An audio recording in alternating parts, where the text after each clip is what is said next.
Hi, do you know those choose your own adventure books where you can say, I want to go left at the fork or right at the fork? And if you go left, then read on page 27. If you go right, then turn straight to page 39.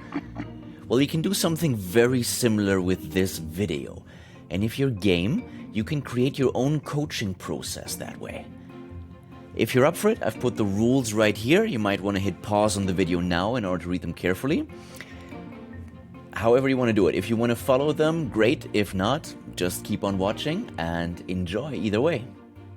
All right. Hello. Welcome everybody to Ericsson Live. Who doesn't know this situation? You start out with a project and you are super excited about it. And it seems to be the most interesting and the most important thing in the world. And then all of a sudden, or not all of a sudden, but gradually over time, it just starts to plateau. And it doesn't make as much progress as it once did. And all of a sudden you have to put more effort in and other things start to pop up. And as we sometimes said on this show, there is magic in every beginning, right? So you kind of start craving that new magic again, of something new, of something fresh, something that has that excitement, that initial drive and energy. And it's just harder than it used to be. You're not as passionate about it. So what do you do in that situation? That is what we're talking about today. How do you rekindle that spark in order to make strides towards your goal and finish it? And then move on to the next one with momentum and kind of being in the good conscience that you did everything just right. So that's what we're talking about today. It's just so fundamentally important to all of us. If you think about change is inevitable, we're continuously in new projects, new initiatives, new ideas come along. And this idea of how can we motivate ourselves, I think is a crucial discussion to have because it includes dispelling the myth that somebody can motivate you. And this whole idea of, external stimulation or external input is somehow motivating me. Many people are looking to their coaches to, motivate me, coach, you know, get me through this. There is a importance in dispelling that myth. So what can create intrinsic motivation, I guess? Intrinsic motivation that comes from the inside and that we can create ourselves and we don't depend on anybody else outside of ourselves in order to bestow that on us. Yeah. Right? Sometimes we can be quite hard on ourselves, everyone. And if we can motivate ourselves to overcome things like building confidence, right? Overcoming fears, whatever it might be, to continue and complete those projects that need to be completed and possibly put away the ones that don't, but still feel good that the decision was made. That's why I want to be here and be a part of it. That's something I hear. I was at HRBP before, and I just heard so much how hard people are when they're super talented. Many of you are super talented. You have a lot of experience and you've accomplished a lot. So how can we focus on that and how to move forward instead of sometimes getting stuck on what we haven't done or what we can't do? Yeah. So let's get into that mindset real quick for a second. And just let me come up with a metaphor that is completely hypothetical. It's a little bit sometimes like if you bring your little child to sleep and the little child doesn't want you to leave, and you have all these plans for the evening. Maybe you're doing a live stream, right? Or maybe you're doing something where you really want to be on, you want to be full of energy. And bringing the little child to sleep takes the form of falling asleep next to the little child. And when you wake up, all the plans that you had for the evening all of a sudden don't seem so appealing anymore. Before you were really excited, and then afterwards it's just like, oh, do I really have to do that now? So you kind of, that energy is gone away. You kind of forgot why you signed up for that in the first place. A client comes to you, for example, and wants to work on it with you, right? And they are maybe in the honeymoon phase of coaching and they discover all these things. Oh, I'm so clear now on what I want to do for the first 4 or 5 sessions. And then you notice the client's not really making progress. And the client is noticing I'm not really making progress. And then they get mad at themselves because we're hard on ourselves. And it's just not happening. So where can we go from there?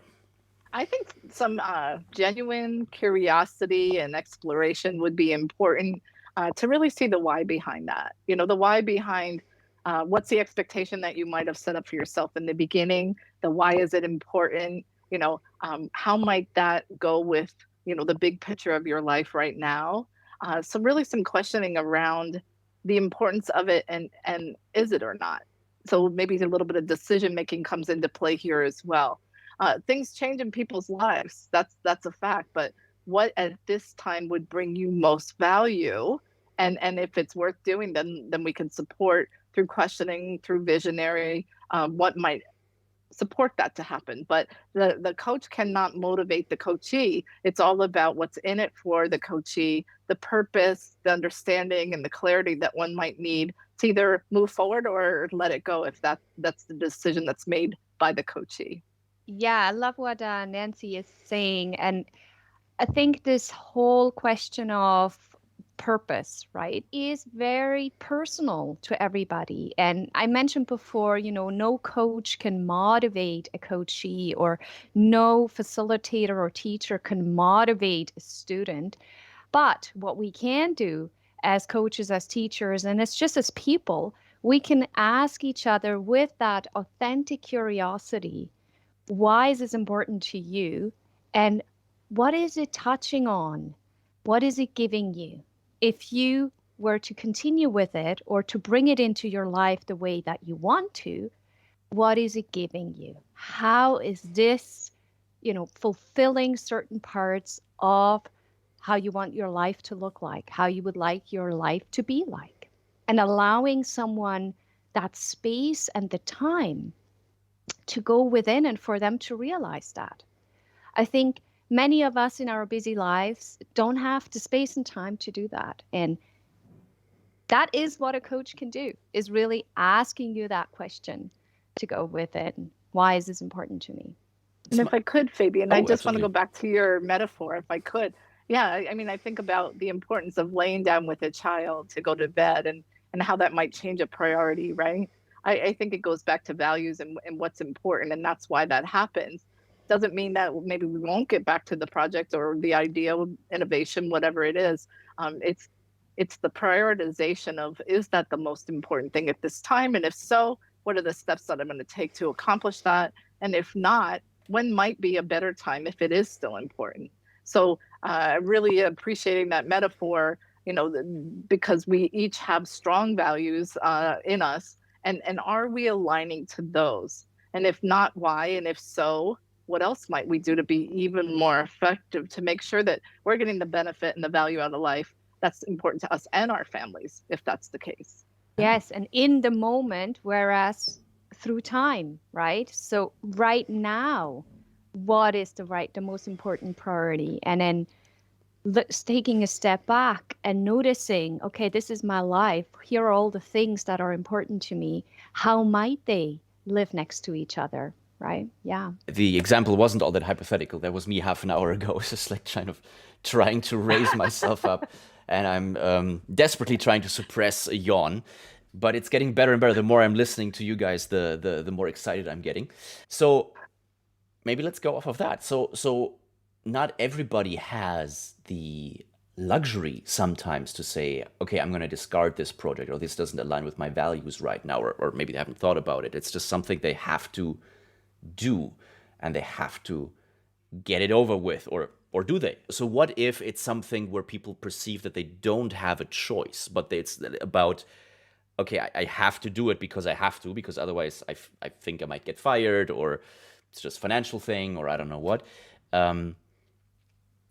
What if it's something like that? One thing I always think for myself is this in my control or out of my control? And I don't know why I always do my hands when I think that, but I say that constantly and I do that constantly. If it's something that's out of my control, I need to do it, then I really still need to find purpose for myself. Somebody's telling me to do it. What part of it might I like? And don't think that I've never procrastinated, because of course I have, like anyone else. Another lesson that I learned is I used to put things off that I didn't want to do till the end of the day, and they would be in my mind throughout the day. And now I think just get it done in your best way that you can. And then your mind is free for the things that you love to do as well. So you're not thinking about it all day. Oh yeah, I got to do that. You really put the focus you need to in it. And sometimes, honestly, it doesn't take as long as we thought it would. And that's what's surprising to me. I'm like, oh, I thought about that all day yesterday, and today it took me an hour or whatever it is. So really deciding, is it in your control or not? And then if you are going to do it, what part of it might you enjoy, and how might you go about it? So that you could still be effective. If you're going to be doing it, you might as well, you have your reputation and everything that you honor and respect, what's specific to you, and how might that show up for you? I think there it is really the opportunity to notice, how would this benefit somebody else, right? So widening that, zoom out, and who might be benefiting from this? So who can I support by me doing this? Okay, a colleague, can continue, can move forward with something. Maybe, they were waiting on this one thing to happen.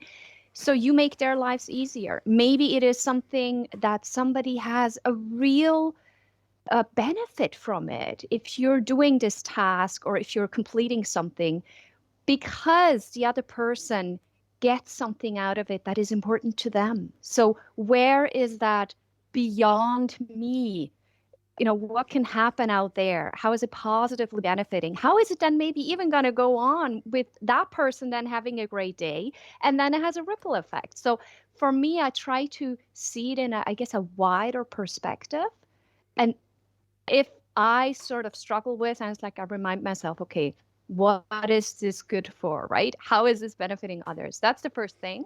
And the second thing, which is something that truly changed my approach to tasks I need to do, is to change the language. I'm sure all of you think about it. We have words that we use. I have to do this. I need to do it, right? I must do it. And I should. Using words, I should, right? We're shoulding ourselves a lot. And that is really a question we love to ask, or I love to ask my clients, my coachees. What word might be more motivating, right? Where might you choose a word that has you get going and is getting you off the sofa, or is, really letting you sit down and say, okay, I'll have some drive. So I've noticed myself, and I'm sure Fabian and Nancy, you have yours as well. I shifted from I have to I choose to.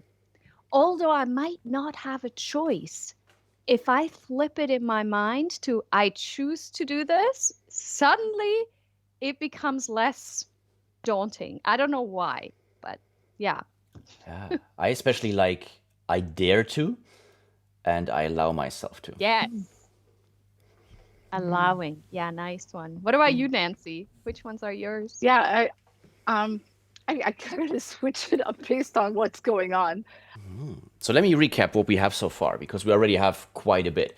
So Nancy, you were saying maybe you get to identify certain elements of the task that you actually enjoy, or you're able to perform certain elements of the task in a way that is unique to you, where you add a certain flavor to it, right? And maybe just to give one example to it, I had a client recently who often writes technical documentation and a needs analysis of kind of for coding certain background aspects in an app that then is used for tax compliance, which in and of itself might not be the most juicy topic in the world.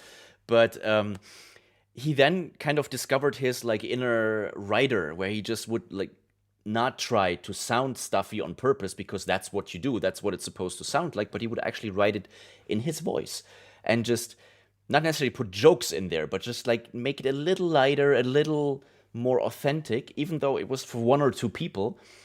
And he got amazing feedback. I've never read anything like this. This is amazing. This is the first time I actually enjoyed reading something like this.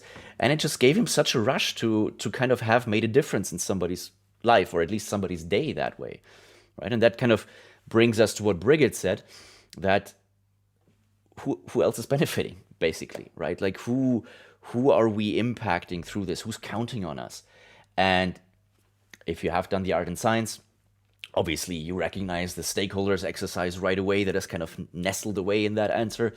And I always also go there when I do workshops for people that work in large organizations, because people can become a little bit of the opinion like I'm just this small cog in a huge machine, nothing I do makes any difference, and why would nobody would even notice if I did my work differently. And then we go through something like that. We put down all the stakeholders, and we put down all the stakeholders of the stakeholders who are influenced by how they are, what mood they're in. And you so easily get to 60 people that you influence in a given day. And then you scale that up to a team, maybe that as collectively as a team is saying, like, I don't even know what we do. And all of a sudden you influence as a team like 300 people in a day. And that just shifts everything. If you imagine those people in a room, for example, that is quite the responsibility all of a sudden. So that's an amazing motivation. Is like, who am I doing that for, right? And then the third one, how are we talking to ourselves? What language are we using in our head? And you have what is the Buddhist proverb, or mind your thoughts because they become your words, mind your words because they become your actions, something along those lines. Which is just like the way you frame things for yourself determines your reality. If you say I have to, then there is pressure and I'm running behind things and I'm in stress mode. If I'm saying I get to finish this today, it's going to be behind me. Wow, great.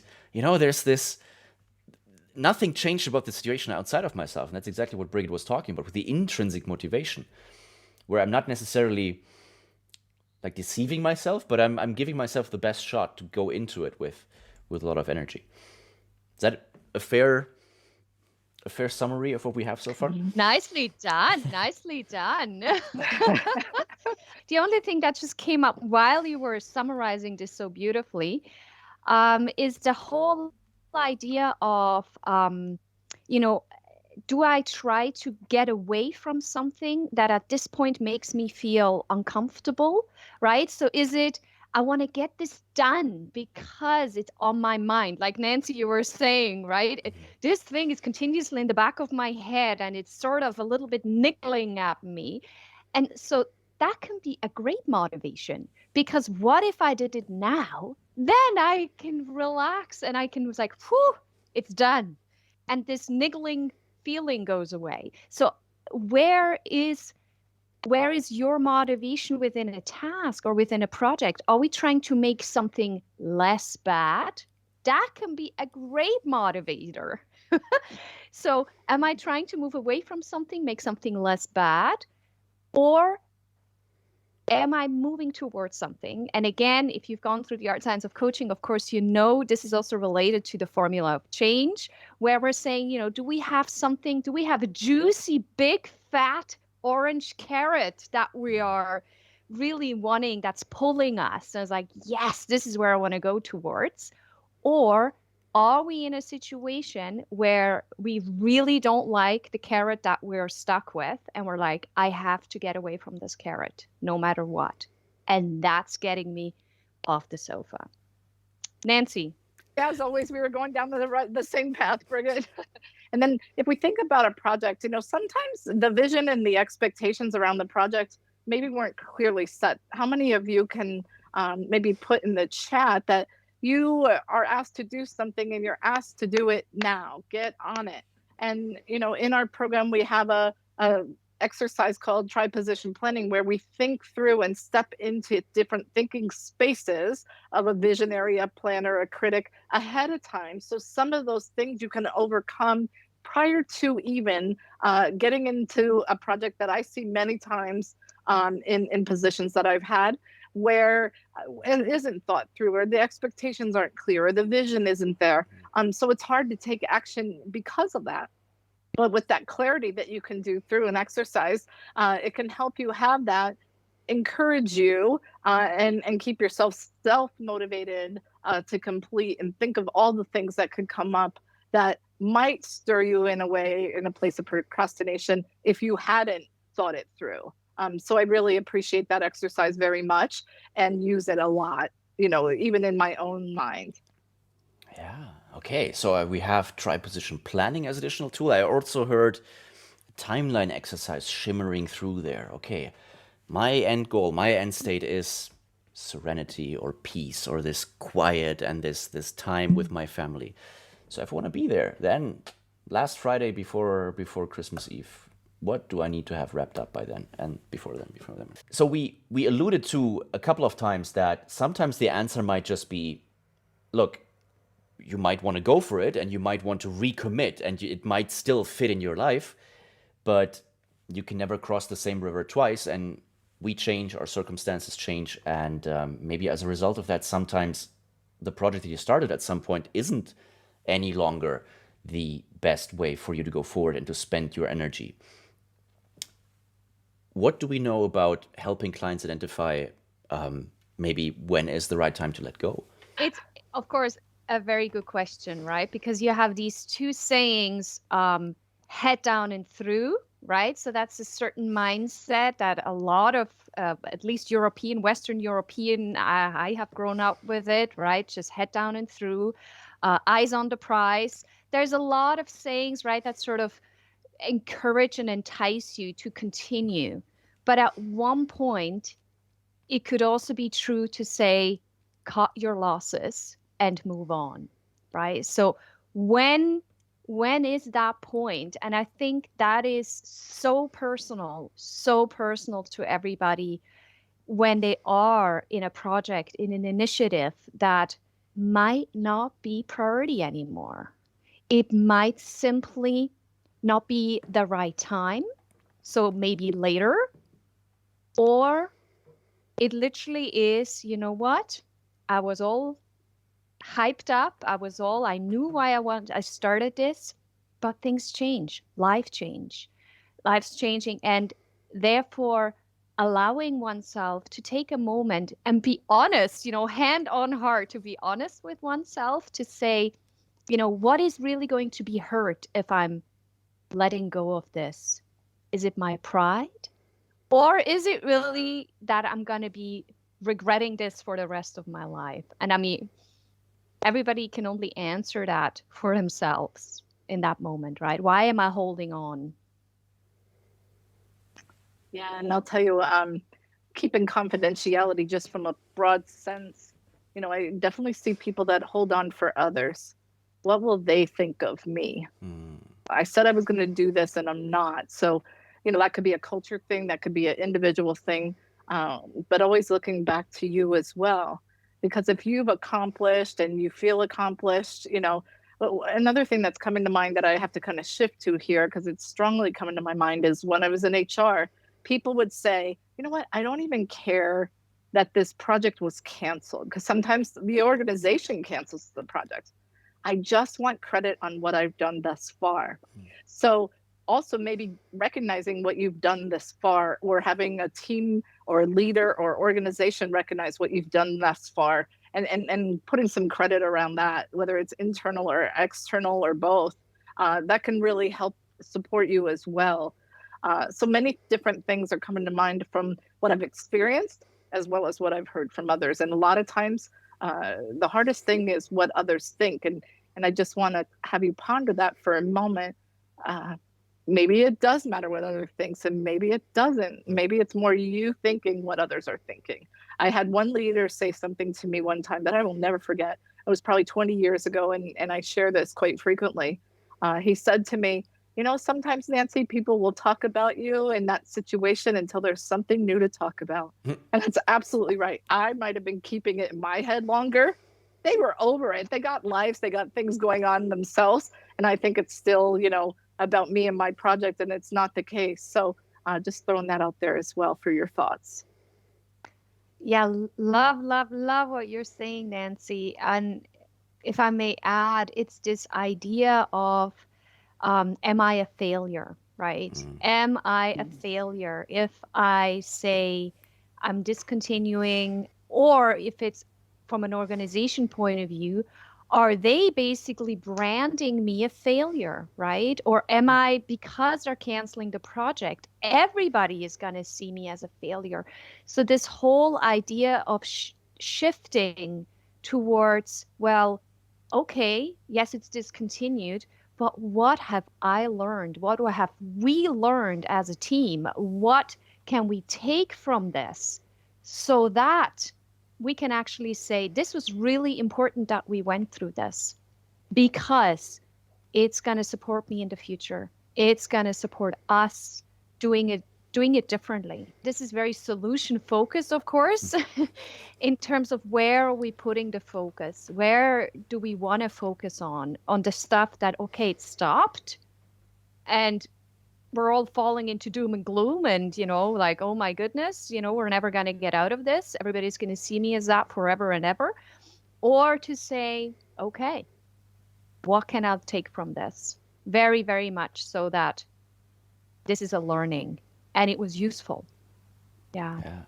I think that's so valuable what you're saying, Brigitte, to consciously make that decision and to do a post-mortem, if you will, or to do a debrief. It's like, what are the lessons learned? What are the best practices we can take from this? What's the value that we can take from this? And that's true for projects. That's true if a client just didn't do their action steps that they committed to, right? What does that tell you about, like, what are you learning from this? Again, to do it consciously, right? And to not let it kind of fade away and feel guilty, feel guilty, feel guilty. It's like, oh, I should be doing that. And kind of just let it let it slowly die in a way, but to really say, okay, I'm cutting it now, and then also to focus on what becomes possible now that I'm freed up from this in a way, like having the joy of what am I doing with this new time now. So one thing is, I think we definitely, Nancy, do have a cultural bias around this, and this is not my big idea. I recently heard a podcast about this, but it's so true. You have so many positive connotations for sticking it out, for grit, for tenacity, for kind of being a hero and sacrificing and being the martyr and just going for it. And we love those stories, like the 300 of Sparta or whatever. But when it comes to quitting, there's not one single positive word around it. Right? The best thing you can say is maybe quit your losses. And it's like, I kind of had to do that. It's the rational thing. It's not really, doesn't feel like, yes, that's something I did. We should come up with one. I think we should come up with one. And I think, well, what comes up is, for me, is Milton Erickson that says, fail brilliantly, succeed miserably.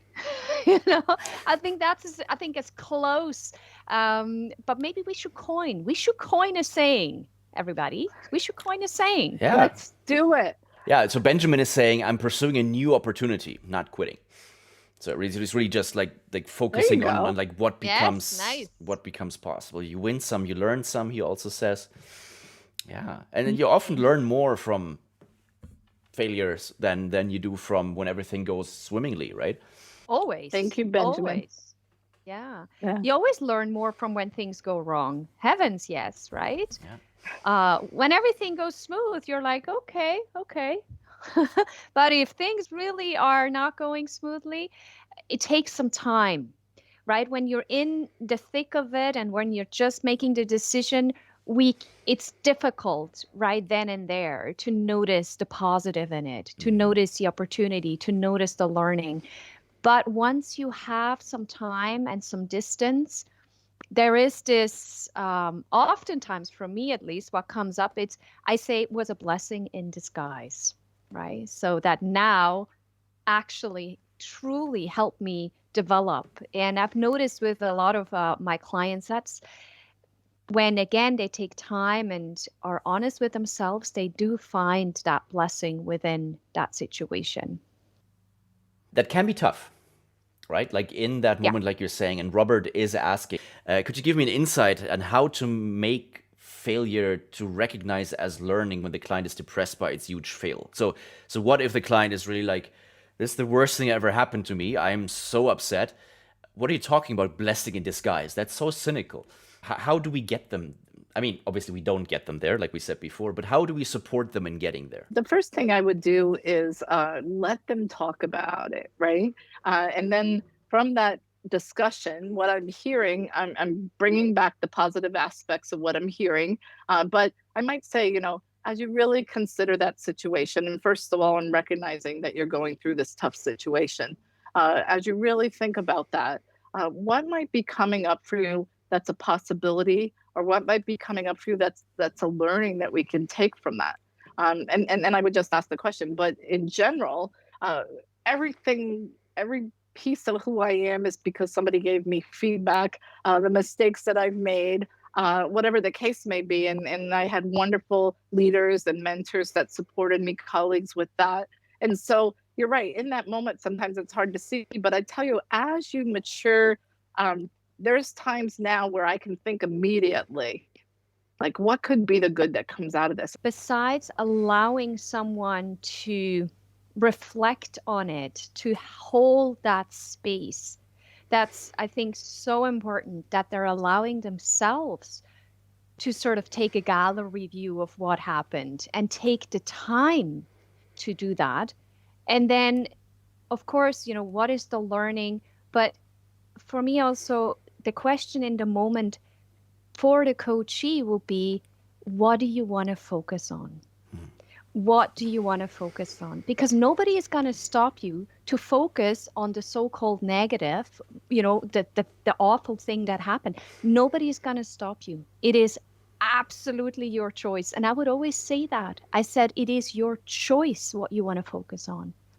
I can stop you from thinking, oh, this terrible thing happened. It's so terrible. It's so terrible. It's so terrible. It's so terrible.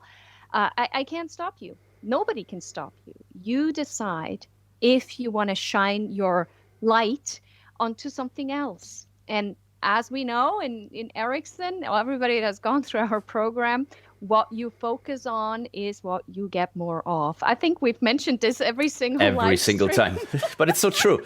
Every single live stream. It's just so true. It still is true. And I think that's, for me, lies at the heart. How do you want to look at this? What's your lens? And where you're shining that light. So one thing that I often say in my emotional resilience classes is, like, speaking from experience, tearing yourself down is easy.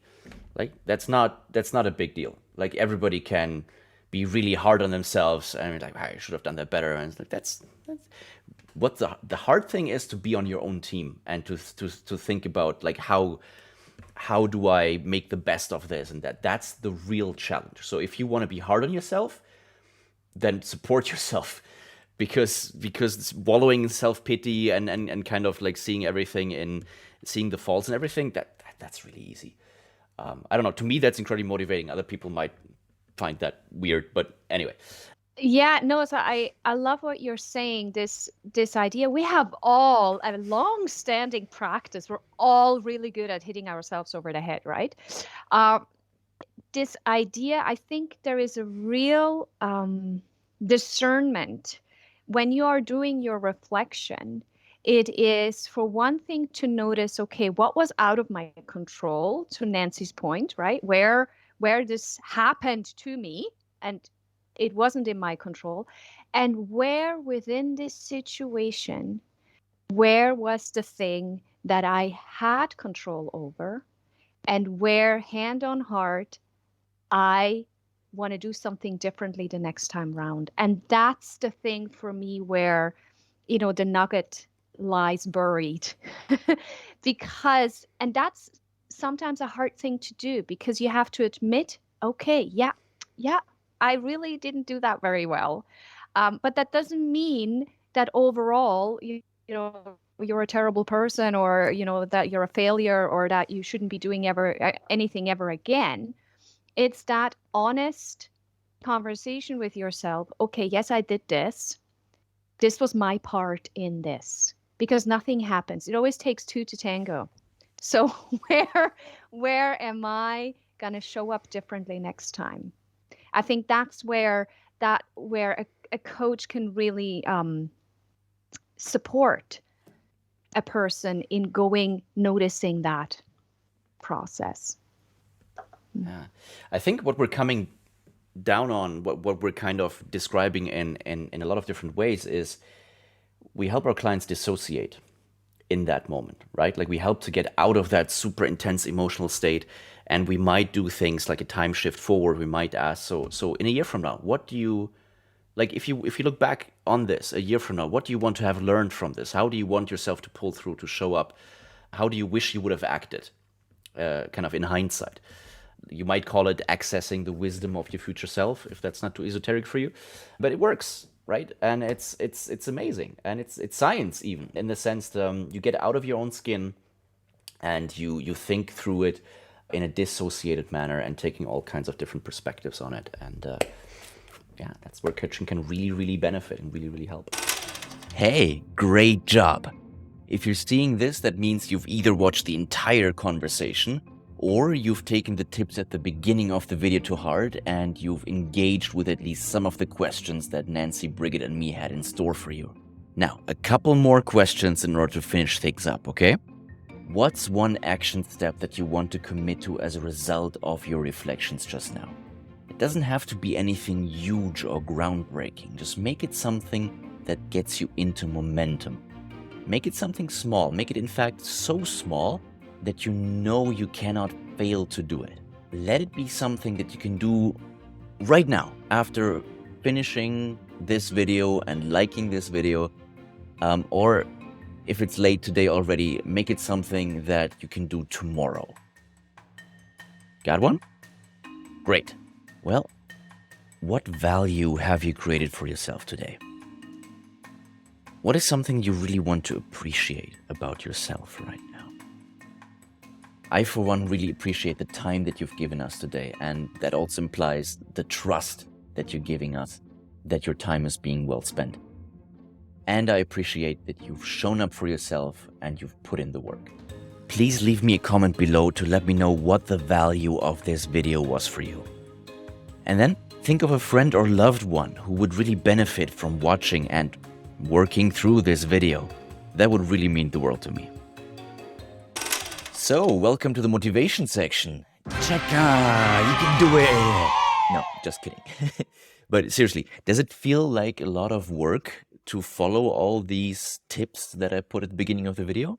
Well, for one thing, if it does, then you're taking them seriously, and that's a good sign for me. But then also, it is kind of the price of admission to put in that work in order to create real results, to do more than just watching a video, to create something tangible that can make a meaningful difference in your life.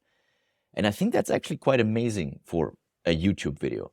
Now, is that going to be as effective as working with a coach in real time, one-on-one?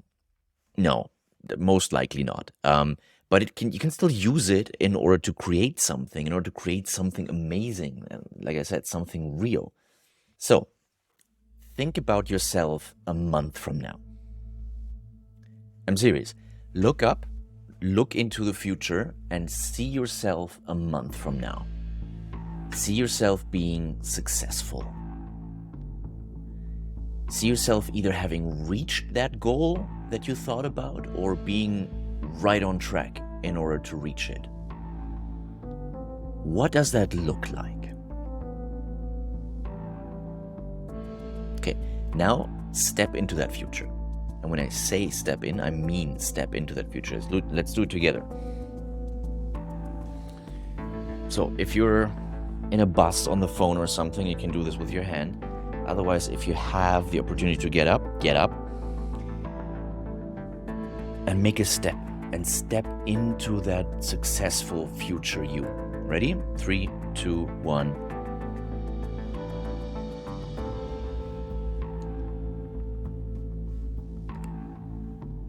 And now close your eyes. What does it feel like to be successful like that? What does that particular type of success feel like to you? And now dial that feeling of success up even further. If you were at a 5 before, dial it up to a 7. Feel it even more strongly. 8, 9, 10, all the way up. Just amplify that feeling. What does it really feel like to be that successful? Now, from that position in the future, look back on today, on this moment right now. How does your future, your successful self, want your current self to show up? What if you could use this video this moment to create something that you're really proud of, something great. Okay, time to get started. Go to the chapter selection in the description under the video and just start with one of them, whatever feels most relevant to you right now. And start engaging with the questions that Nancy, Brigitte, and I have for you.